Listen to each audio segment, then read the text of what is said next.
Hello, আসসালামু আলাইকুম। আসলে মরিচ চাষে নতুন বিষয় এখনো খোলেনি। দয়া করে কেউ দালালের কথা বিশ্বাস করবেন না। এর মধ্যে অনেক বাংলাদেশি ভাই ও বোনদের পাসপোর্ট জমা নিয়েছে দালালরা, যারা মরিচ চাষে আসার জন্য আগ্রহী। আপনারা আর কিছুদিন অপেক্ষা করুন, মরিচ চাষে নতুন বিষয় চালু হবে অবশ্যই। আপনারা সবাই জানতে পারবেন, তাই আপনাদের সবার নিজেও জানুন, অপরজনকে জানতে সহযোগিতা করুন। খুব অল্প টাকার কথা বলে আপনাদের পাসপোর্ট নেবে, কিন্তু বর্তমানে ভিসা দিতে পারবে না। তাই মরিচাষে যারা আছে তাদের সাথে অবশ্যই যোগাযোগ রাখবেন।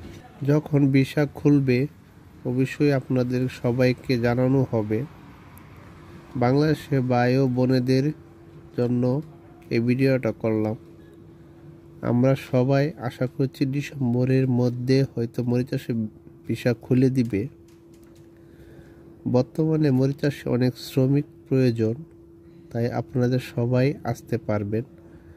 মরিচ চাষে 100% এর মধ্যে 30% শ্রমিক আছে। মরিচ চাষের কোম্পানিগুলি যদি চালু রাখতে চায় তাহলে আমাদের বাংলাদেশের শ্রমিকদের প্রয়োজন হবে। আপনারা কোন ধরনের ভিডিও চান অবশ্যই আমাকে কমেন্ট করে জানাবেন। আমি চেষ্টা করব আপনাদের কমেন্টের উত্তর দেওয়ার জন্য। ধন্যবাদ, সবাই ভালো থাকবেন।